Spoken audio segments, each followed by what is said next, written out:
13절에서 23절까지는 믿음이 강한 자나 악한 자가 서로 상대방을 비판하지 말고 양심에 따른 판단에 맡기라는 것인데, 소극적인 교훈에 이어 이 부분에서는 서로 덕을 세우는 차원에서 형제를 실족해 하지 말고 적극적으로 사랑하는 마음으로 문제를 해결하는 것을 권면하고 있습니다.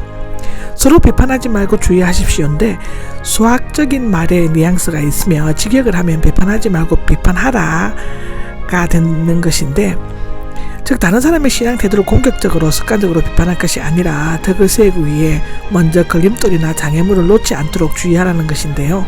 비판하지 말고는 업신여기거나 멸시하지 말라는 뜻도 포함되어 있습니다. 여기 걸림돌은 문자적으로는 걸려 넘어질 것인데요, 로마서 9장 또 고린도전서 8장 9절을 의미합니다.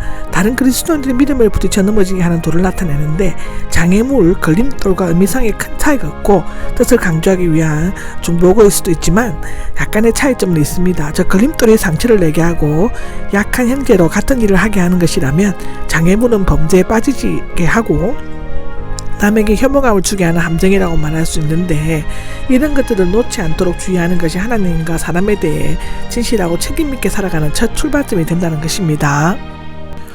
주 예수 안에서 알고 또 확신하는 것은인데요, 주 예수 안에서는 바울의 신학 기본의이며 계시 진리를 단순히 이상적인 사고 과정에 의해서가 아니라 주 예수님의 영역 안에서 구체적으로 깨닫고 확신하고 있는 것을 나타냅니다.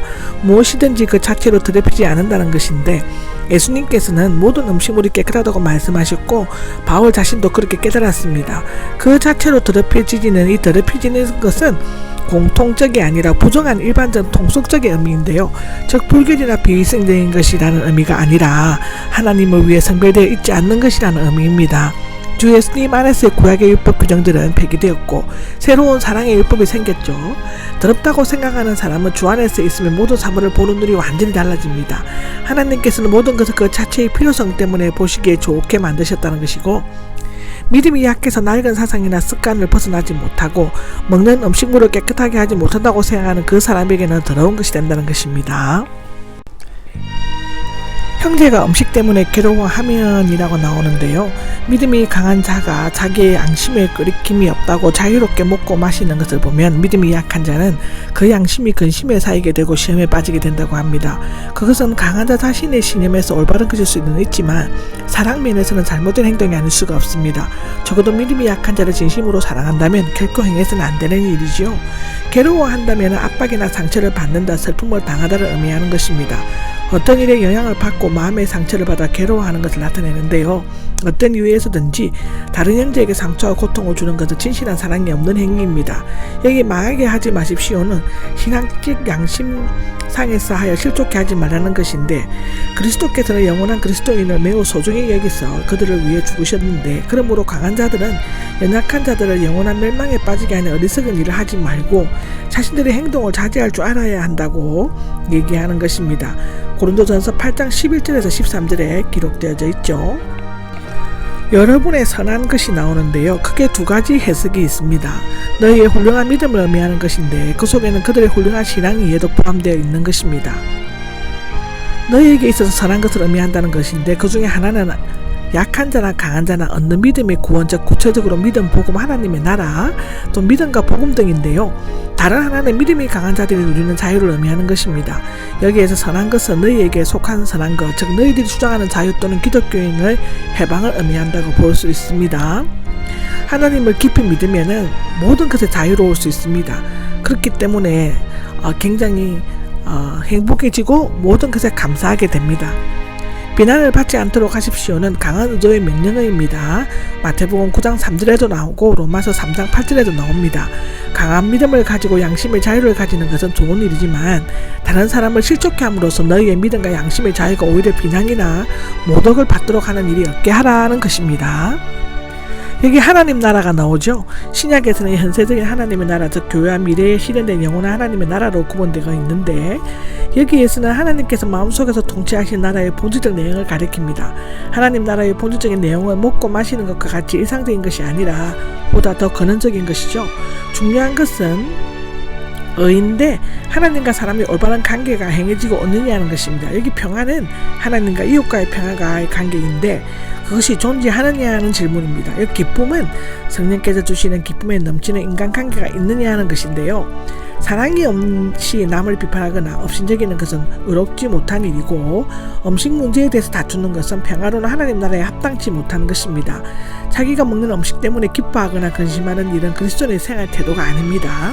그들은 모두 의와 평화와 기쁨이 넘치는 하나님 나라의 백성이 될 수가 없는 것입니다. 그리스도를 섬기는 사람은 그리스도의 종으로서 섬기는 삶을 살아가는 사람을 가리키는데, 그리스도 안에 있는 자유로운 종처럼 다른 사람을 섬기는 사람은 하나님을 기쁘게 할 뿐만 아니라 사람들에게서도 인정을 받는다는 것입니다. 이게 인정받는다는 것은 시험에 합격하여 옳다고 인정받는다를 의미하고, 인정되고 높이 평가되고 존경을 받는 것을 나타내죠. 여기 그러므로가 나옵니다. 그리스도를 섬기는 자가 얻게 되는 두 가지 유익은 하나님을 기쁘게 하고 사람에게도 인정받는 것은 당연한 결과로서 두 가지 일에 온 힘을 기울일 것을 계속하고 추구하자, 빨리 달려가자로 건면하고 있습니다. 첫째, 평화를 이루는 일, 둘째, 서로 덕을 세우는 일인데, 직역을 하면 집을 세우는 일이 됩니다. 마치 집을 세우는 것처럼 각 개인의 영적 성장뿐만 아니라 교회의 덕을 세우고 화평을 이루는 일을 점차적으로 완성해 나가는 것입니다. 따라서 교회 안에서 쓸데없는 비판이나 논쟁을 벌이는 것은 개인을 무너뜨리고 교회를 파괴시키는 옳지 못한 행동이라고 하죠. 그리스도 위에 기체를 세우면 결코 흔들리거나 무너지는 일이 없습니다. 이것 또한 고린도전서 3장 11절, 에베소서 2장 20절에 나옵니다. 음식 때문이라가 나옵니다. 평화를 이루는 일과 서로 덕을 세우는 일을 또다시 음식 문제와 연관시켜 설명하고 있죠.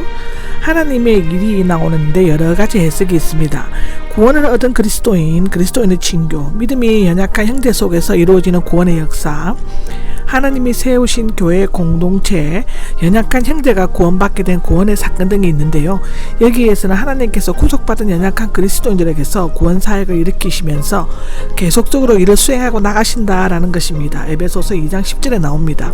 이때 중요한 것은 마치 여러 종류의 건축 재료들이 서로 잘 어우러져 건물을 세워가는 것처럼 서로 사랑하고 도와주고 협력하여 교회를 세우는 것인데요. 그런데 먹는 것과 같은 사소한 문제로 교회의 단결이 깨어지고 믿음이 연약한 성도들의 믿음까지 무너지게 돼서는 안 된다는 것입니다. 모든 것이 다 깨끗하지만이 나오는데 14절의 반복이고요. 믿음이 강하다 하는 사람들이 주장하는 내용이기도 합니다. 하나님께서는 모든 만물이 좋고 깨끗하게 만드셨기 때문에 결코 더럽거나 나쁜 것은 아니지만 상황을 무시하고 남용될 때에는 나쁜 결과를 가져올 수 있습니다. 다른 사람을 걸려 넘어지게 하면서까지 먹는 그 사람인데요. 두 가지 해석이 가능합니다. 하나는 약한 자가 강한 자를 본받아 양심의 그리낌을 느끼면서도 먹는 것이고, 또 하나는 형제의 연약함을 보면서도 그것을 무시하고 먹음으로써 약한 자를 걸려 넘어지게 만드는 강한 자들의 무절제한 행동인 것이죠. 여기에서는 후자가 전후 문맥에 비추어 합당하다고 할 수 있는데, 하나님께서 깨끗하다고 하신 것이라고 할지라도 그것을 먹음으로써 다른 형제들을 걸려 넘어지게 한다는 그것은 나쁜 것이 되는 것입니다. 사랑은 무례히치 않은 것이며 필요하다면 자유까지도 제한하지 않으면 안 된다고 고린도전서 10장 23절에는 말하고 있습니다. 고기도 먹지 않고 좋습니다. 인데 원민에는 좋습니다 하는 것이 선하다, 고상하다, 뛰어나다, 훌륭하다가 앞에 나오는 특별한 것을 강조하게 함으로써 고기를 포함하여 모든 음식이 깨끗하다는 확신을 가지고 마음대로 먹을 수 있는 자가 약한 믿음을 가지고 먹기를 꺼려하는 자들을 위해 절제하는 것은 매우 아름답고 훌륭한 이름을 나타냅니다. 포도주도 마시지 않고는 이 포도주는 마시는 행위 자체를 금지되지 않았기 때문에 여기에서는 당시 자신을 절제하기 위해 지키는 사람들의 신뢰를 든 것처럼 보여집니다. 고기를 먹으면 함께 포도주를 마시게 되고 결국에는 술에 취하여 자연히 덕스럽지 못한 행동을 하게 된다는 것인데, 실제로 바울은 약한 자를 위해 고기를 먹지 않음으로써 실천적인 모범을 보여주었다고 고린도전서 8장 13절, 9장 12절에서 15절에 나와 있습니다. 당신은 확고히 간직하십시오인데 당신이 가지고 있는 믿음입니다. 여기에 믿음은 강한 신념이나 확신을 의미하는 것이죠. 강한 자들이 고기를 먹지 않는다고 해서 신앙적 자유나 그 확신이 제한되거나 잘못된 것은 아니기 때문에 하나님 앞에서 확고히 가지고 있어야 한다는 것입니다. 자신이 옳다고 여기는 일은 스스로 살피고 연구한 결과 자신의 생각이 옳고 자신의 행동이 하나님의 뜻을 따르고 있다고 확신하는 것을 의미하는데, 여기 정죄하지 않는 사람은요, 정죄나 비판을 받지 않는 사람으로 번역될 경우에는 마지막 날에 하나님께로부터 정죄받지 않는 사람이라는 의미가 될 수 있습니다. 정죄하지 않는 사람이라고 번역될 때는 자기 자신을 정죄한다는 사람이라는 의미가 되지만 후자의 의미가 자연스럽죠. 자신이 옳다고 확신하는 바에 대해서 외부에서의 공격적인 비판 때문에 스스로도 정죄하지 않거나 흔들리지 않고 굳건히 자신의 생각을 유지하는 사람은 복이 있다는 것입니다. 이렇게 되려면 성경을 많이 알고 하나님 말씀이 무엇인지 정확히 알아야 합니다. 여기 복이 있다는 것은 미래에 있게 될 행복이 아닙니다. 그의 영혼과 양심이 평화로운 상태를 의미하는 것입니다. 물질적인 것이 아닙니다. 외래적인 것이 아닙니다. 내 영혼과 양심입니다. 이것을 우리가 분명히 기억해야 되고 이것을 잘 알지 못하고 착각하는 사람이 많이 있습니다. 의심하면서 먹는 사람인데 이 의심은 다르다, 비판하다의 합성인데요. 한편에는 옳다, 다른 편에는 틀리다고 생각하는 것으로 마음속에 갈등과 불안, 불만 등이 있는 것을 의미합니다. 자신의 행동과 신앙적 결단에 대한 확신을 갖지 못하고 머뭇거리고 주저하는 사람을 말하는데요.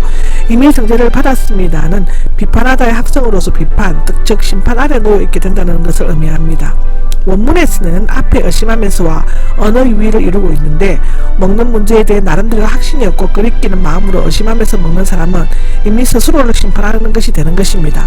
믿음으로 먹지 않았기 때문입니다인데 문제는 먹는 음식이 있지 않고 자신이 하는 행동이 그리스도와의 관계에서 오는 빛과 자신의 깨달음을 양심에 비추어 볼 때 하나님의 뜻을 다루고 있다고 확신하지 않는다는 데 있습니다. 믿음으로 하지 않는 것은 무엇이든지 다 되다고 하는데 양심의 끄리낌이 있고 의심을 품으면서 먹는 것은 하나님께 대해서는 진실치 못하고 사람에게 대해서는 위선적인 행동인 것이죠. 하나님과 사람 앞에서 양심과 자신을 속이고 진실치 못한 것은 죄인 것입니다. 무엇보다도 중요한 것은 먹고 마시는 것이 옳느냐 틀리냐인 것이 아닙니다. 우리의 마음이 하나님 앞에 진실한가 믿음으로 하느냐의 여부에 달려있다는 사실이고요.